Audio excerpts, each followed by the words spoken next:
Whenever I say the name of this object, some people think of a Greek myth, others think of a bacterial infection, and a handful of folks think that I'm mispronouncing the name of a Pokemon. Almost nobody pictures the object itself, even though there's a good chance that it was designed with you in mind. I want you to guess what it actually does, and I'll give you this hint. In theory, it was an elegant solution to a scandalous problem, but in practice, it was a classy way of irritating people.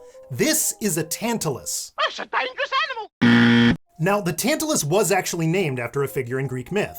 Odysseus finds this guy, Tantalus, who's being punished for stealing ambrosia from the gods. He's stuck in a pool of water that comes up to his chin, and directly overhead, there are branches from a fruit-bearing tree. Whenever Tantalus leans down for a drink, the water recedes, and whenever he stretches up for something to eat, the branches pull away. He can see what he wants, but whenever he tries to get it, it stays just out of reach. By the way, you may have noticed that I've been using the word whenever a lot. It isn't the same as the word when. Whenever means either any time or at an unspecified time, whereas when usually refers to a specific time. When I went to Earl's Discount Ham starts a story about a single occasion, but whenever I went implies that you've gone multiple times, and that something kept happening.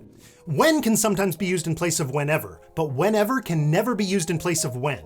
Learn when to use both words, and you'll be ready whenever you need them. Shut up! Anyway, in 1881, an elderly craftsman named George Betjeman was living in London, and he was dealing with a bit of a problem. A town crier named Wikipedia thought that George was German. So of course, half of the internet thought the same thing, even though 18th century records show that he was born in Whitechapel, England on June 16th, 1798, and if I can find that Wikipedia, then you have no excuse for leaving your god- There's a lot of misinformation about the Tantalus online, but here's the truth. George Betjeman specialized in high-end cabinets, boxes, and display cases, and his son John secured a patent for the Tantalus in the late 19th century. Basically, it would lock decanters into place, keeping them on display but inaccessible. According to a potentially apocryphal quotation, the Tantalus was designed to stop servants and younger sons getting at the whiskey. It wasn't exactly a torture device, but it was intended to tantalize. Those servants and younger sons could see the ambrosia, but they couldn't get to it unless they had the key.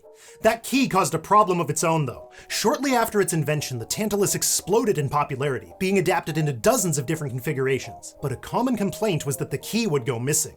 Maybe it was stolen by a younger son, or maybe it was just misplaced in a drunken stupor, but either way, it turned the Tantalus into a source of frustration. Mrs. Essence flushed hers down the loo. Nowadays, complete Betjeman Tantaluses can sell for surprisingly high prices, and the rest of them are physical evidence of ostentatious torment. Put simply, whenever someone wanted a drink, they'd wonder when they had lost the key. Nobody expects the oh, bugger!